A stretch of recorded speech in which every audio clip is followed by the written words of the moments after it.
Neste ano, o massacre de Eldorado dos Carajás, que aconteceu no Pará em 1996, completa 20 anos. Um dos momentos mais tristes da história da luta pela terra no Brasil foi marcado pela forma como a polícia reprimiu os manifestantes do Movimento Sem Terra. Foram 21 mortos e mais de 60 feridos.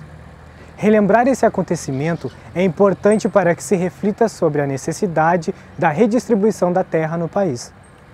Por isso, o massacre foi o tema da terceira jornada universitária em defesa da reforma agrária, realizada na URGS nos dias 19 e 20 de abril. A luta pela terra no Brasil é um tema tão antigo quanto a história do país.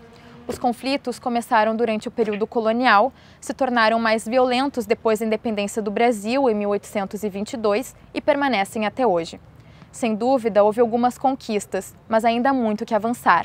Por isso, este multiponto procura debater algumas questões sobre a reforma agrária, que é um tema delicado e complexo, mas que precisa ser discutido pelos trabalhadores da terra, pela universidade, pelos órgãos públicos, pela sociedade em geral.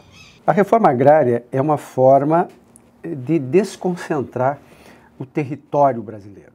O que aconteceu desde a nossa colonização, através dos portugueses? Houve uma concentração de terras. Os governos que colonizaram o Brasil e a América Latina, principalmente, eles pagavam os seus servidores através das sesmarias.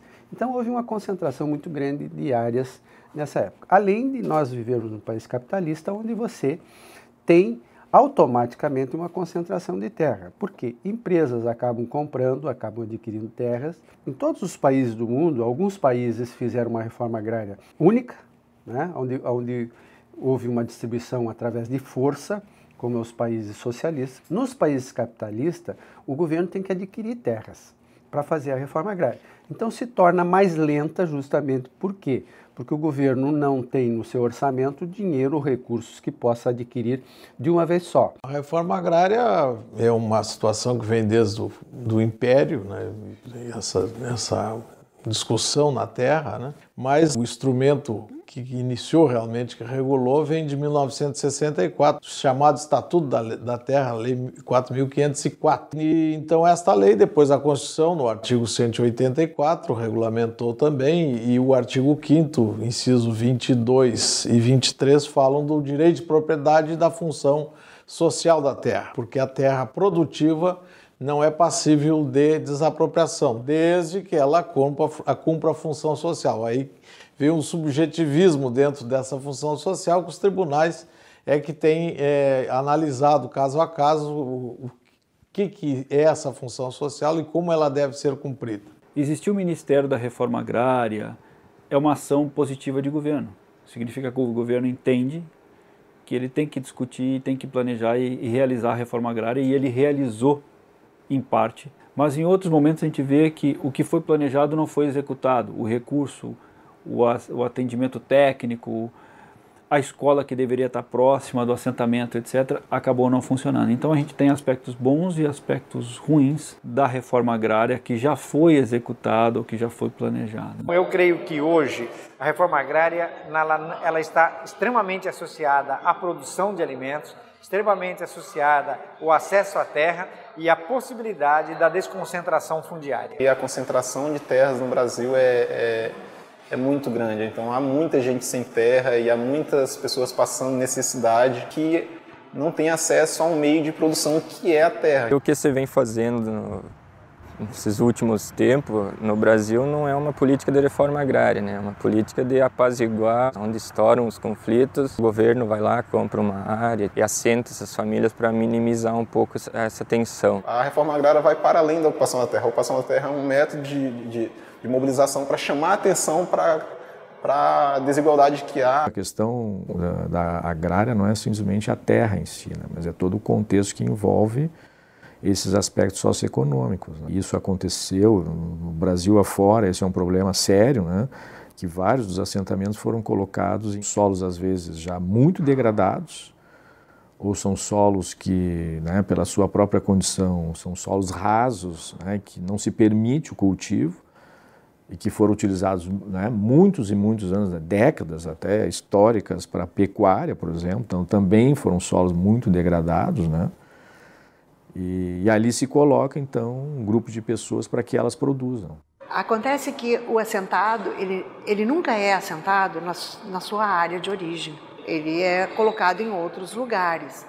E foi uma das grandes dificuldades, por exemplo, quando na região da campanha gaúcha, foram criados os primeiros assentamentos. Porque a terra era completamente diferente de onde eles viviam. Era muito diferente a forma de trabalhar essa terra, as condições climáticas ali também diferiam.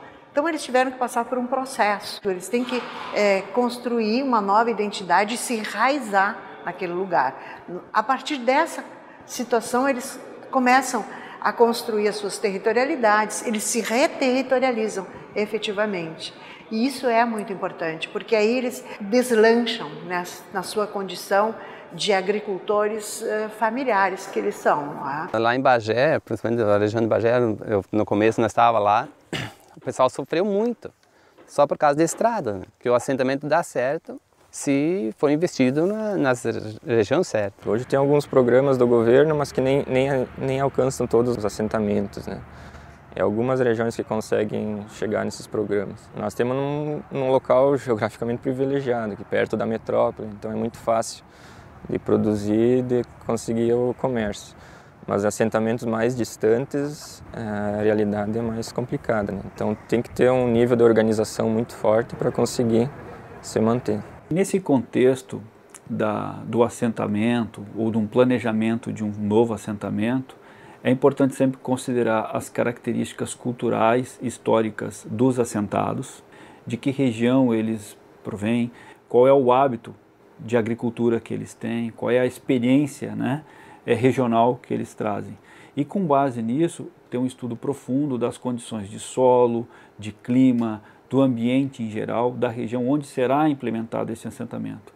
Porque quanto mais próximas forem estas duas, a experiência do cidadão que vai ser assentado, né, do sem terra, e o ambiente onde ele vai ser colocado, quanto melhor for esta associação, maior proveito nós vamos ter para a produção agrícola, para a qualidade do produto, mas principalmente uma menor interferência no sistema natural. O Tribunal de Contas da União agora, o mês passado, acaba de fazer uma auditoria no processo e de mais de 30% dos assentados são irregulares, ou porque são funcionários públicos, ou porque são vereadores, porque tem até senador que recebeu terra dentro desse processo. Então, realmente, nós estamos aí num momento que precisa haver um grande debate para que a sociedade tenha conhecimento desses números, desses volumes e de como está sendo feito e por que gera tantos conflitos como vem acontecendo com mortes e essas coisas todas. Há uma propaganda negativa, né? Quando ocorrem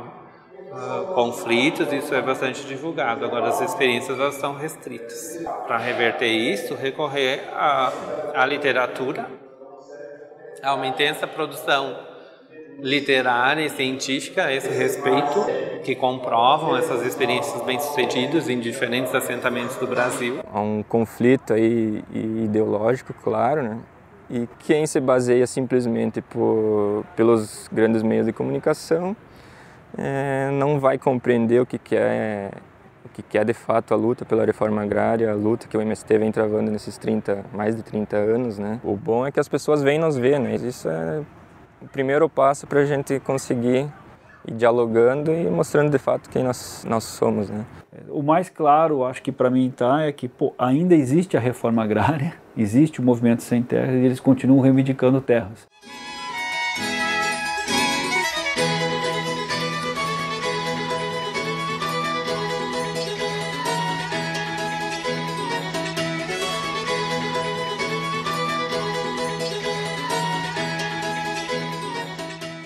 Assim como aconteceu na URGS, jornadas universitárias em defesa da reforma agrária ocorrem em todo o país. E um de seus principais objetivos é contribuir para o avanço do debate sobre a luta pela terra no Brasil. E uma das formas de qualificar esse debate é conhecer a realidade das pessoas que trabalham no campo e vivem em assentamentos. Por isso, a gente veio até o assentamento Integração Gaúcha, no município de Eldorado do Sul, para tentar vivenciar um pouco da rotina e do trabalho de homens e mulheres que um dia já foram trabalhadores rurais sem terra. Nós começamos vindo toda da região do Alto Uruguai, daí todos os filhos de agricultores, pequenos agricultores. Daí a gente achou que podia melhorar um pouco mais e buscando uma alternativa. E no momento era a alternativa do Movimento Sem Terra. Ou tu partia para o Movimento Sem Terra ou para a periferia. Daí nós conseguimos vir a campanha em 89 e daí em 91 nós viemos para essa área já. Faz 3 meses que estou morando aqui em definitivo, né? Esse período que antecedeu eu estava estudando, fiz o curso de medicina veterinária, o primeiro curso que era só para beneficiários da reforma agrária. E aí ficava uns dias, ficava na casa de alguns vizinhos, enfim, ia fazendo a minha casinha também, né? Quando terminou o curso, me mudei agora definitivamente. Eu sou natural de São Valentim, né, no norte do estado, né? E eu fui acampar em 85 na Fazenda Nônia. Fui assentado em 88 aqui no assentamento da Itapuí, Nova Santa Rita, né? Trabalhei vários anos sempre na agricultura, né? Vários ramos assim, e faz 18 anos que eu estou fazendo as feiras orgânicas daí, né? A fazenda a qual hoje nós somos assentados, que era de um dono só, hoje abriga 517 famílias. Eu me entendi como gente ali no assentamento, então estudei no assentamento e algum tempo depois, conhecendo minha história, comecei também a atuar militando pelo movimento. Eu tenho mais 4 irmãos, né? Então a gente tem ali o nosso lote, eu estou para cá estudando agora, mas o pai está lá e os irmãos estão ajudando no trabalho. O início do assentamento é um início muito complicado e difícil também, né? Porque a gente vem uma situação econômica frágil, né? Muito tempo, no nosso caso foi 7 anos de acampamento, né? Então a gente economicamente vai se desgastando nesse período e quando chega para o assentamento não tem muito poder de investir, né? E os recursos do governo também demoram para chegar e quando chegam em pequenas quantidades, né? Quando eu cheguei aqui, todo mundo, 99% do pessoal chegou aqui com uma mão na frente e outra atrás, né? Hoje, graças a Deus, consegui fazer a casa, trabalhando a gente consegue, né? Como é que você vai colocar um produtor lá? Se ele não tem uma infraestrutura mínima para a produção, ele não vai produzir, ele vai ser um favelado rural. Apenas vai ter um lugar para morar, mas não vai ter produção. Se o governo fizer a reforma agrária com terra, com infraestrutura, com custeio de produção, com tecnologia, com assistência técnica para que ele venha produzir, isto automaticamente está cumprida aquelas características que nós temos que fazer para que este assentamento dê retorno social. Nessa transição entre acampado e assentado tem muita diferença e tem semelhança também. A semelhança é que tu permanece na mesma organização, né, com os mesmos sonhos. A diferença é essa, a gente está aqui, está no assentamento, ninguém mais vai nos tirar de nós desse local, né? Então estamos criando nossos filhos, fazendo as relações entre a vizinhança e a gente sabe que é aqui que vamos viver até envelhecer, né? Aqui no Rio Grande do Sul, a região metropolitana tem exemplos muito bons. Nós temos o assentamento Integração Gaúcha, o próprio Filhos de Cepé, mas existem outros assentamentos bem-sucedidos em São Gabriel, Santa Margarida do Sul, lá em Santana do Livramento, que é o município que tem a maior concentração de assentamentos do Rio Grande do Sul. São pessoas que, eu diria, hoje já se reproduzem socialmente e economicamente. Muitos deles desenvolvem agriculturas alternativas ou agroecologia, desenvolvendo não só a agricultura, mas também o processamento dos produtos agrícolas, né? Há experiências de laticínios, padarias, há experiências de assentamentos que desenvolvem a produção de arroz orgânico, por exemplo, né? Aqui no Rio Grande do Sul, de hortaliças. Então há muita diversidade nos assentamentos e há uma diversidade de experiências. Mais do que a produção, eles representam um potencial de ampliação dessa produção, porque nós temos terra, nós temos gente, nós temos todas as condições para poder produzir, mas nós não temos uma política que proponha e que fomente o aumento dessa produção. Então o Brasil é um dos poucos países no mundo que tem todas essas condições favoráveis e não investe nela. Eu nunca esqueço as palavras de um secretário da administração do município de Candiota, quando nós estivemos lá, e ele disse assim: eu quero mais assentamentos aqui no meu município, porque os assentamentos aumentou a população E como aumentou essa população na área rural, eu tenho uma demanda maior por escolas, eu tenho uma demanda maior na área da saúde, postos de saúde, e como os assentados têm acesso a Pronaf, esses programas, entrou mais dinheiro. Então começou a haver um desenvolvimento do comércio. Bancos começaram a se instalar no município, comércio local, supermercados, lojas, etc., material de construção, tudo isso cresceu. São experiências interessantes porque elas se inserem dentro de uma economia local, regional, né? E gradativamente começam a ser favoráveis do ponto de vista de uma lógica socioeconômica mais ampla, né? E aí quando diz assim, não, os assentamentos vamos fechar esse assentamento. Com certeza haverá reações, né? No sentido de que isso não aconteça, porque eles já estão inseridos socioeconomicamente. A principal forma de contribuição desses assentamentos é através da produção de alimentos. Só que os assentamentos ainda estão muito longe do uso de toda a sua capacidade. E ele está longe do uso da sua capacidade de produção exatamente pela inexistência de políticas que fomente o aumento da produção nesses assentamentos. Justamente quem cabe fazer é o INCRA e o Ministério do Desenvolvimento Agrário, que são os que comandam essa política, né? Então eles é que tinham que dar essa assistência e fazer esse atendimento. Se a gente pensa que tudo é uma questão assim, há uma interligação, começa no desenvolvimento local, isso vai se repercutindo regionalmente e certamente ao nível de desenvolvimento do país também.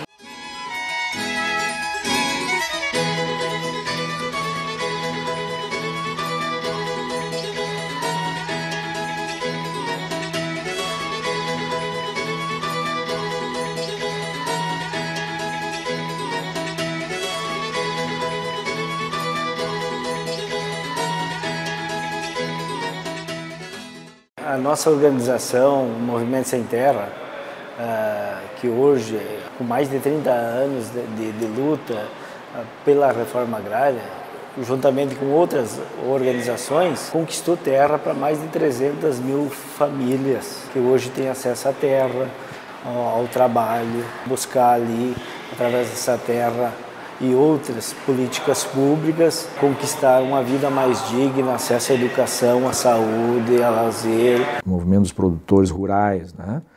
Ele foi tipificado, né? No sentido que a gente dá uma etiqueta a eles, né? E essa etiqueta, né? ela se torna um tanto pejorativa, no sentido, esses são produtores sem terra, são vagabundos. Esse é o quadro em que se apresenta, né? O MST precisa ser visto como uma organização popular que luta pela democratização do acesso à terra, pela democratização do Brasil. O problema é a falta de compreensão ou a ignorância que muita gente tem de tentar confundir, vendo o Movimento Sem Terra como um grupo baderneiro, como um grupo que está impedindo o desenvolvimento, etc. e tal. O Movimento Sem Terra é um movimento que luta pela inclusão. E a melhor forma de entender isso é visitar um assentamento. No momento em que nós observamos invasão de terra com dano ao patrimônio e assim por diante,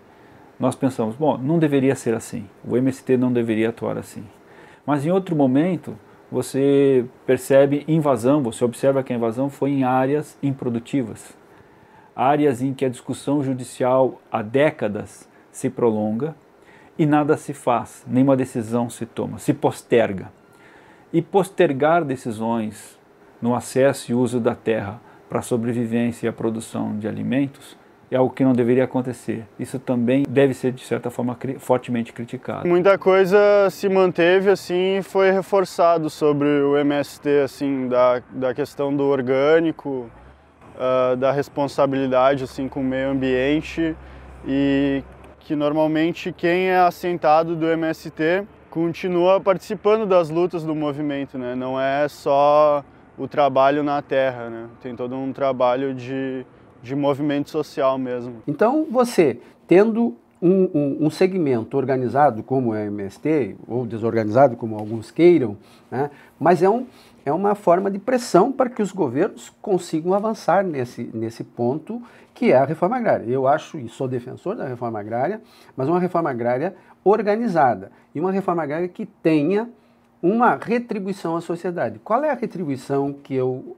olho que a reforma agrária tem que fazer? A retribuição é produção. Eu acredito que a agricultura familiar contribui para a produção de alimento limpo, sadio, de qualidade, que emprega grande quantidade de mão de obra e principalmente ela desenvolve um conceito que é um conceito ambientalmente justo, produz localmente para ser consumido localmente. Nós que trabalhamos com feira, a gente faz o trabalho lá, vem para a feira e tem uma relação diretamente com o consumidor, né? Evitando o intermediário, né? E isso ajuda muito a gente se fixar no campo, né? Se manter, se estruturar, se organizar na produção, né? E sem contar a qualidade dos produtos orgânicos. Eu que trabalho com feira, né? É muito bonito esse contato que a gente tem direto com o consumidor, né? Isso engrandece muito a gente, né? É grande a diferença do que o governo destina para auxiliar na produção da agricultura familiar e o que o governo destina para auxiliar a produção do agronegócio, por exemplo. E a agricultura familiar é que sustenta a alimentação no país. A produção do agronegócio hoje, basicamente soja, milho, essa produção é exportada para ser alimento de boi lá em outros países. O agronegócio, considerando suas dimensões, que são gigantescas, a produção, os seus benefícios por conta dessa produção, de balança comercial e N outros envolvimentos, óbvio que ele tem aspectos excepcionalmente importantes e relevantes. Mas a gente também observa que a expansão do agronegócio, por exemplo, no norte do país, em região de floresta, ele vem causando destruição, perda ecológica e impactando negativamente no projeto de melhoria frente às mudanças ambientais globais. É importante o Brasil entender e lembrar que boa parte do alimento que chega no nosso dia a dia à nossa mesa, ele tem uma grande contribuição, ou até mais do que 50% da sua contribuição, da agricultura familiar ou do pequeno agricultor. Como espaço de discussão e proposição de alternativas para questões de interesse público, a universidade também deve debater o tema da reforma agrária. Professores, pesquisadores, estudantes e membros dos movimentos sociais precisam pensar juntos aspectos de caráter econômico, político e ambiental que dizem respeito ao futuro de todos nós. Conhecer a história do Brasil nos ajuda a compreender alguns de nossos problemas mais sérios.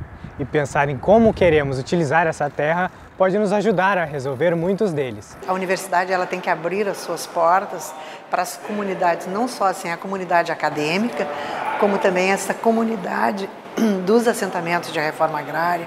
E esse momento da terceira jornada foi uma proposta que nos veio e nós abraçamos imediatamente, porque foi a possibilidade de abrirmos este espaço aqui dentro da universidade, que aqui também eles encontrem um espaço, não é, para mostrar o que está sendo feito. A universidade ela sempre tem papel de relevância para a sociedade em todos os setores. Em específico para a reforma agrária, para a questão da agricultura, o melhor entendimento dos diferentes pontos de vista, das questões técnicas das áreas, do solo, do clima, do mapeamento, das origens sociais, culturais, dos diferentes agricultores vinculados à reforma agrária, vinculados ao MST, permite para o gestor refletir melhor, decidir melhor e também permite para a sociedade entender de uma forma mais ampla, de uma forma mais plural, a discussão da luta pela terra. A contribuição da universidade ela é enorme, não só do ponto de vista